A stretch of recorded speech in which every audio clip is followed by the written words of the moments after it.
RCP Notícias.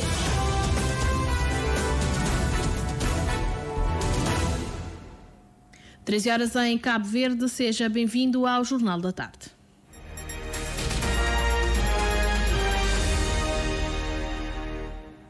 Boa tarde. O Ministério da Agricultura e Ambiente prepara um plano de mitigação das consequências de mais um mau ano agrícola em Cabo Verde. O titular da pasta da Agricultura e Ambiente avança que é preciso uma avaliação mais detalhada da situação no terreno para que o plano de mitigação seja apresentado ao Governo, que terá depois de mobilizar recursos para a sua implementação e definir as medidas para acudir as famílias que vivem exclusivamente da agricultura.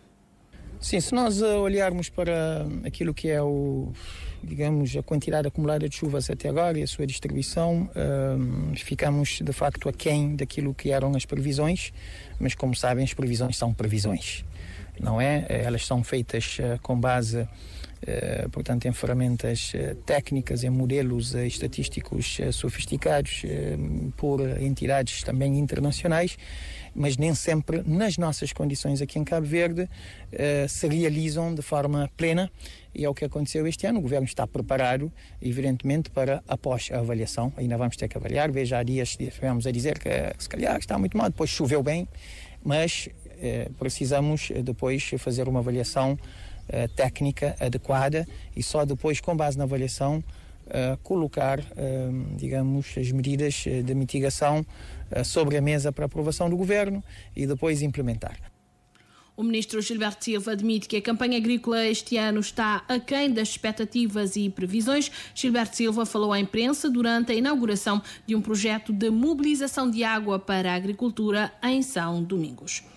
O presidente da Câmara Municipal de São Lourenço dos Órgãos negou que a edilidade alguma vez tenha passado declarações falsas aos munícipes para permitir que votassem em outros municípios. Carlos Vasconcelos reagiu assim às declarações do presidente da Comissão de Recenseamento de São Lourenço dos Órgãos, que, falando à imprensa, pediu uma investigação às autarquias, acusando-as de passarem declarações falsas aos munícipes para votarem em concelhos onde não residem. A reportagem é do Domingos Seixas. Recente declaração do presidente da Comissão de Recenseamento Eleitoral de São Lourenço dos Órgãos sobre a tentativa de desvirtuar o recenseamento leva o presidente da Câmara Municipal dos Órgãos a convocar a comunicação social para prestar algumas informações aos munícipes a respeito deste assunto. E nesse sentido, não queria esclarecer a opinião pública que a Câmara é uma instituição do Estado e sempre gere para leis da República.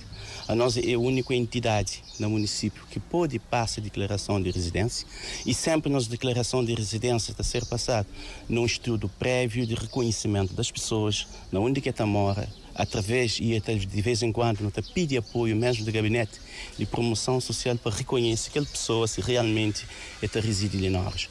Carlos Vasconcelos classifica de complicado quando o assunto se relaciona à questão da prova de residência e apela ao bom senso e à responsabilidade sobre a organização e a execução dos processos de recenseamento eleitoral em São Lourenço dos Órgãos. O caso do mesmo presidente de comissão de recenseamento ali no município, ele está reside na praia, mas ele está vota na Órgãos. Portanto, é uma coisa bastante abstrata de bem julgam declaração nesse momento e não desconhece competência de crer nesse sentido. Um outro assunto também ali importante é que a Câmara Municipal nunca formalmente tive conhecimento que teve eleição dentro da Comissão de Recenseamento de São Lourenço dos Órgãos. O presidente da Câmara Municipal prioriza a intervenção da Comissão Nacional das Eleições para debelar as críticas quanto ao funcionamento da Comissão para criar um ambiente de confiança entre a Câmara e a CRE, dois órgãos municipais que dizem muitas responsabilidades ao nível do Conselho. Um bom clima deve reinar entre essas duas instituições e hoje é lá onde é possível de resolver os problemas. Então, se mostra claro uma lista de intenções políticas ali no meio, o que não te pede, não te exorta a crer para a Comissão Nacional de Eleições aqui, né, para que resolve esse problema. Ali na São Lourenço dos Órgãos ainda há tempo de não ter uma eleição que se avizinha tranquilo e que vença quem é que convence melhor os seus eleitorados. Presidente da Câmara Municipal de São Lourenço dos Órgãos contesta o presidente da Comissão de Recenseamento que nesta semana impede que um grupo de mulheres esteja a realizar o recenseamento e efetuar a transferência de votos, com a explicação de que essas senhoras residem fora do município dos Órgãos. O Comando dos Bombeiros de São Vicente promove hoje a segunda edição da despedida de férias para cerca de 80 crianças da ilha, com várias atividades educativas e de lazer. Um dos organizadores, Onildo Rocha, avançou à RCV que através das crianças é possível levar a mensagem e as informações dos bombeiros e proteção civil para junto de familiares e da sociedade em geral. O Albertino Brito foi espreitar a atividade. As aulas começam amanhã e hoje o Comando dos Bombeiros de São Vicente juntou no seu quartel a volta de 80 crianças, número que ultrapassou o previsto para a despedida de férias para esta segunda edição, segundo a organização. Onildo Rocha diz que esta é uma forma das crianças juntarem o útil ao agradável. Que é uma atividade de despedida de férias, para nos dar também aquele lazer, aquele conhecimento, para se pescar só brincar, para aprender, para levar conhecimento para pais, para familiares, vizinhos e tudo que essas comunidades envolventes durante esses percursos até a fase adulta e para levar conhecimento a mais além, porque nós, quando mais gente tem conhecimento, melhor para nós, porque a pessoa já vai fazer um procedimento, até bombeiros ganham, desde fazer uma chamada de emergência, se o caso estiver que fazer, porque há casos com criança pode sim, saltação mal ser pai, desde que ele te chamar, que ele identificar, que ele dizer essa idade, que ele dizer te passa A, B ou C. Aí o telefonista devidamente preparado, bate, dá-lhe coordenadas e bate mostrar o que é que ele pode fazer no momento. Vamos dizer, já é a segunda edição, o Tron tive sucesso, onde sim procura muita, tive de ficar muito menino fora, não tinha plano para receber 40, 50 meninos, ali está com 80 crianças. Onde é que está tudo empolgado, que quer aprender, e a ideia é essa, é levar conhecimento e cada vez organizar mais e melhor. A organização desta despedida de férias dividiu as crianças em 4 grupos, conforme o Onildo Rocha. Então, na sala 1, que é primeiro socorro, não tem sala 2, que é combate incêndio, não tem sala 3, que é rapel, e não tem sala 4, que é conhecimento no parque alto, onde é que tem contactos com viaturas também, e na que já sala onde é que está a aprender conhecimentos do mundo bombeiro, não fazer 15 minutos cada turma, para poder abranger, e ela é rotativo, tudo que os meninos acabam a passar para tudo que as turma. Era bem visível a alegria no rosto das crianças esta manhã, no Comando dos Bombeiros de São Vicente, e a nossa reportagem começou por ouvir Elber Fabrício Gomes. Uma despedida de férias, tudo nem está bem agora, não está bem. Tegrinha assim, a aprender a maneira de pagar lume, a mexer na corda, a aprender um bocado de coisa. Leandro Rony, me aprender a manusear um incêndio, a mexer na corda com que se vê seu nome e sentir feliz. Rayane Monteiro, ali vou poder aprender um bocado de coisa, vou poder aprender como socorrer uma pessoa na casa de ajuda ou Mani vou poder ir num lugar para salvar uma pessoa, vou poder conhecer mais corpo de bombeiro. Além de vou aprender alguma coisa, vou divertir também. Cristina Luísa Vitória Avesso. Aprender coisas de combate a incêndio, uma conexão para salvar a gente.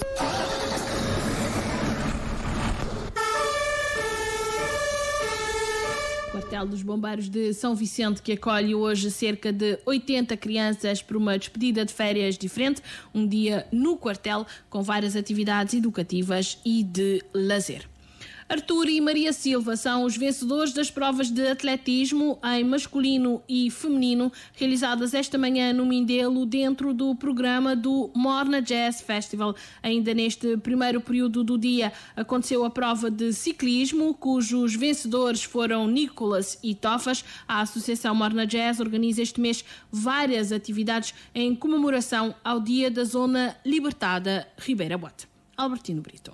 Arlindo Pereira Licas, da organização, fala para a Rádio de Cabo Verde sobre estas atividades desportivas no âmbito do Dia da Ribeira Bota. Ali começou lindamente, da parte de atletismo, já não fazer um percurso de 4 km, que foi muito bom, foi boa prova. Parte tarde, não tem velocidade que é 100 metros. Ciclismo também aconteceu já a seguir, e não te dá seguimento parte tarde de velocidade, que é uma prova que não te dá nome de Ponta de Isaura de Chiquim, que é de um antigo morador da zona, uma pessoa privilegiada na zona, e inclusive partida te acontecer precisamente em frente à porta de sua antiga moradia. No final ouvimos Maria Silva, vencedora da prova de atletismo atletismo em feminino e Arthur Silva em masculino. Me senti tranquilo.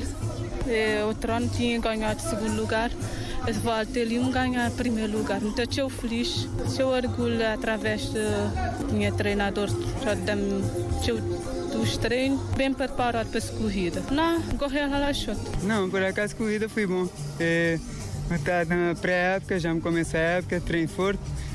Foi bom prova, não tive um concorrente, não tem costume de batalhar sempre, que é Ivan, alta forte, não chegar um atrás do outro. A prova foi excelente. A RCV abordou ainda a Dilson da Luz, da direção da Associação Morna Jazz, sobre a programação do festival que acontece nos dias 21 e 22 de setembro na Ribeira Bota e este ano homenageia Augusto Neves e conta com a participação do artista angolano Dom Kikas. Até terminar não tem aquele parte principal que é palco, que é dia 21 e 22 que o artista atua neste espetáculo, é homenagem ao Sr. Augusto Neves.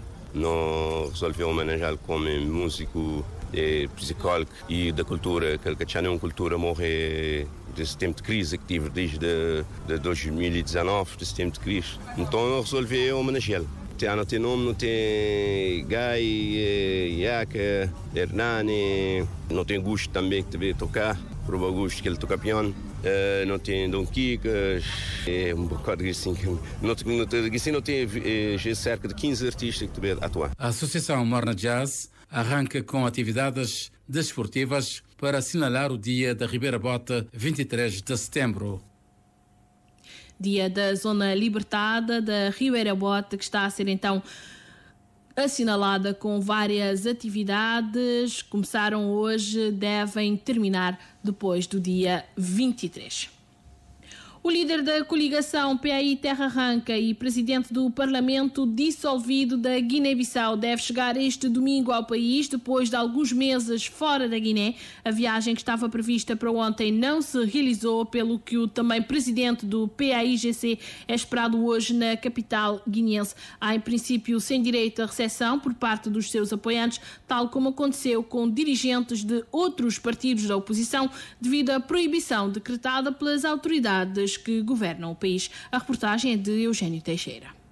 Para o coordenador da coligação PAI Terra Arranca, Agnelo Regala, é lamentável que num Estado que se diz de direito democrático, os cidadãos sejam impedidos de exprimir livremente a sua liberdade e receber alguém no aeroporto ou noutra parte do país. É evidente, porque isso faz parte dos desmandos e das ilegalidades e inconstitucionalidades cometidas por este regime. Tem impedido este regime, particularmente o presidente eleito, tem medo das manifestações populares, que de facto engrandeçam e mostrem aquilo que é o verdadeiro peso de cada um dos líderes que se encontram na oposição. Estando ele cada vez mais isolado, que acredito que, de facto, tal como fizeram com os outros, não vão permitir que haja uma presença da população nas ruas para receber o Domingos Simões Pereira.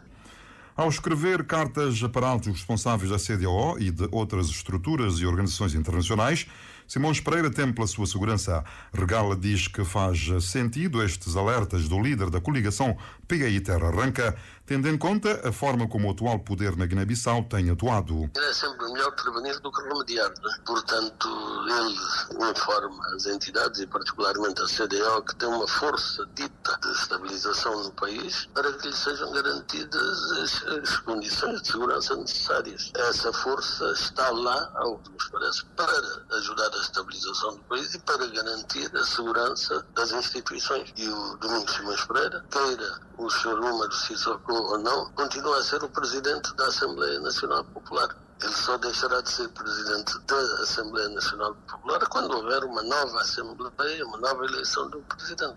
Agnelo Regala afirma que Domingos Simões Pereira esteve durante algum tempo no estrangeiro a manter contactos com estruturas e entidades de países e organizações internacionais, fazendo a radiografia da difícil situação política e social no sentido de sensibilizar as mesmas para ajudar a Guiné-Bissau. E permitir enquadrá-los relativamente à situação que se tem vivido na Guiné-Bissau, particularmente no que se refere aos direitos fundamentais consagrados constitucionalmente. A liberdade de manifestação, liberdade de expressão, que têm sido violentamente reprimidos por este regime ilegal e inconstitucional. Mas penso que a ida do Domingos Simões Pereira irá permitir criar uma nova dinâmica e começar a preparar a coligação PAI Terra Arranca para os próximos desafios. Coordenador da coligação PAI Terra Arranca, Gnel Regala, com informações sobre o regresso do líder da referida coligação política,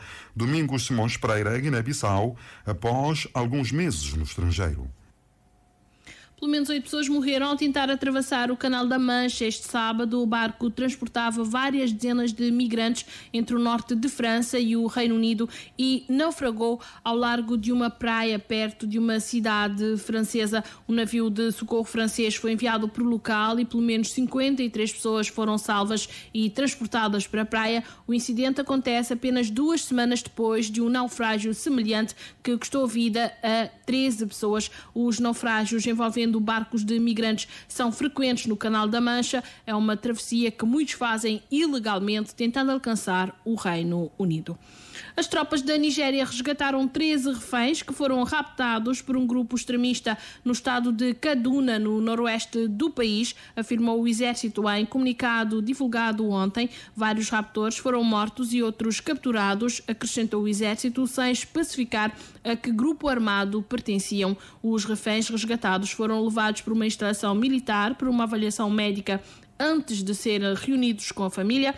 Durante a operação de resgate foram também encontradas armas, munições, painéis solares e dinheiro, indica a mesma nota. Os raptos tornaram-se comuns em algumas zonas do norte da Nigéria, onde dezenas de grupos armados tiram partido da reduzida presença de segurança para efetuar ataques em aldeias e ao longo das principais estradas. A maioria das vítimas só é libertada após o pagamento de resgates que, por vezes, atingem milhares de dólares.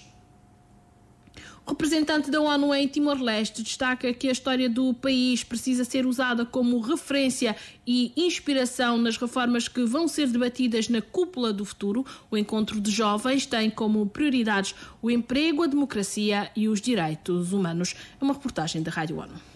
A coordenadora residente da ONU em Timor-Leste, Funmi Balogun, destacou a importância de ampliar o espaço para que as vozes dos jovens sejam ouvidas. Às vésperas da Cúpula do Futuro, nos dias 22 e 23 de setembro, ela compartilhou em entrevista à ONU News as ações das Nações Unidas no país para dar mais protagonismo à juventude. A representante da ONU sublinhou que os atuais líderes timorenses são os heróis da luta pela independência e são muito respeitados dentro e fora do país. Nesse contexto, os jovens têm dificuldade de ocupar espaços na vida política. Our role as the UN and basically with the young people themselves is to facilitate the spaces to reflect. Funmi afirmou que a ONU busca facilitar espaços seguros para eles desenvolverem liderança nas questões que são importantes para eles. Dentre os temas que mobilizam os jovens timorenses, ela destacou emprego, paz, cumprimento da Constituição e aplicação de valores democráticos e direitos humanos. Essas prioridades foram listadas em um evento preparatório para a Cúpula do Futuro, organizado pelo Escritório da ONU em Timor-Leste no final de agosto. Logo a seguir, o país celebrou 25 anos do referendo organizado pela ONU que conduziu a nação insular à independência. Para Funmi, Timor-Leste é um exemplo perfeito para a ONU de como o sistema multilateral pode funcionar a favor de um país, pois na época da ocupação pela Indonésia, a partir de 1975, a independência parecia impossível. No entanto, através da luta do povo e do uso das leis internacionais e princípios defendidos pela ONU, esse desejo de autodeterminação se tornou realidade em 1999. Funmi afirmou que, desde então, a nação asiática tem usado os instrumentos das Nações Unidas em diversos assuntos, como definição de fronteiras, negociações em torno de recursos naturais e direitos humanos. A coordenadora residente acredita que a história de Timor-Leste precisa ser usada como referência e inspiração no processo de reforma da ONU, que está em curso com a Cúpula do Futuro. Da ONU News em Nova York, Felipe de Carvalho. Os Houthis do Iêmen assumiram hoje a responsabilidade pelo lançamento de um míssil balístico supersónico que atingiu uma instalação militar em Tel Aviv que o exército israelita não conseguiu interceptar, dizem os rebeldes xiitas. A operação foi realizada utilizando um novo míssil balístico supersónico que conseguiu atingir o alvo e as defesas do inimigo diz o comunicado de um porta-voz militar útil. O porta-voz disse ainda que o míssil atacou com sucesso um local militar em Tel Aviv depois de percorrer uma distância de mais de 2.000 quilómetros em 11 minutos. O porta-voz Houthi enquadrou esta ação na quinta fase da campanha militar dos rebeldes contra Israel na guerra em Gaza. O exército israelita afirmou que o míssil disparado a partir do Iêmen atravessou hoje o centro de Israel antes de cair no território, mas sem causar feridos. O chefe do Comitê Militar da NATO admite que é possível a Ucrânia usar mísseis ocidentais de longo alcance em território russo.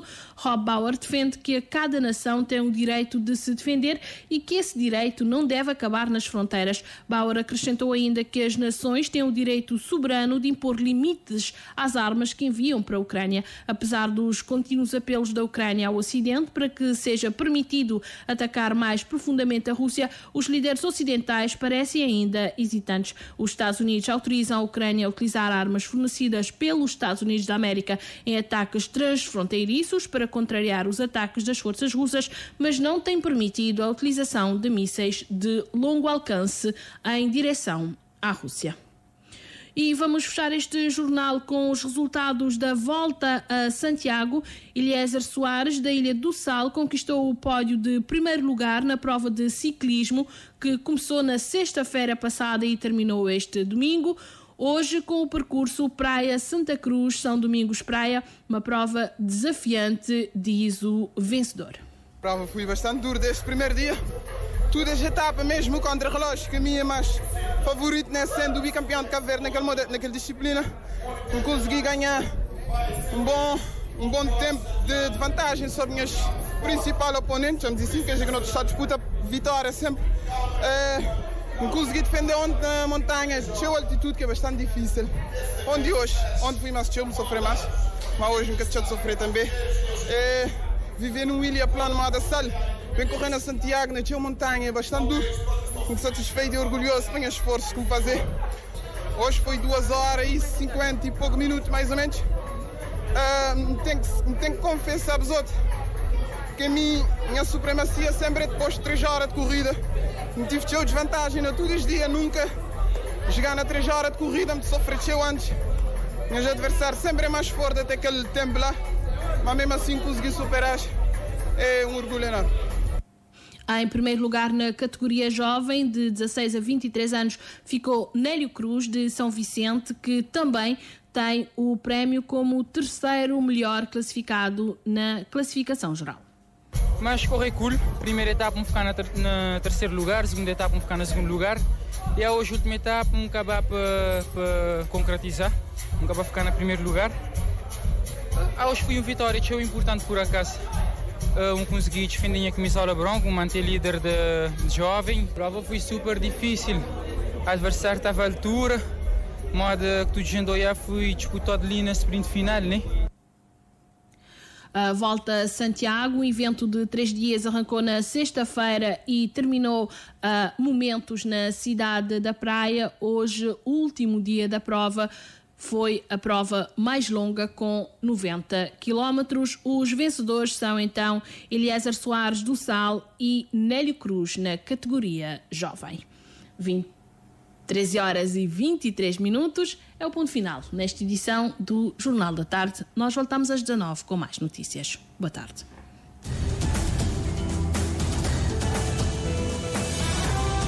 Mais informações em www.rtc.cv e na aplicação RTC Mobile. RCV, o rigor da notícia e o melhor da informação a cada hora.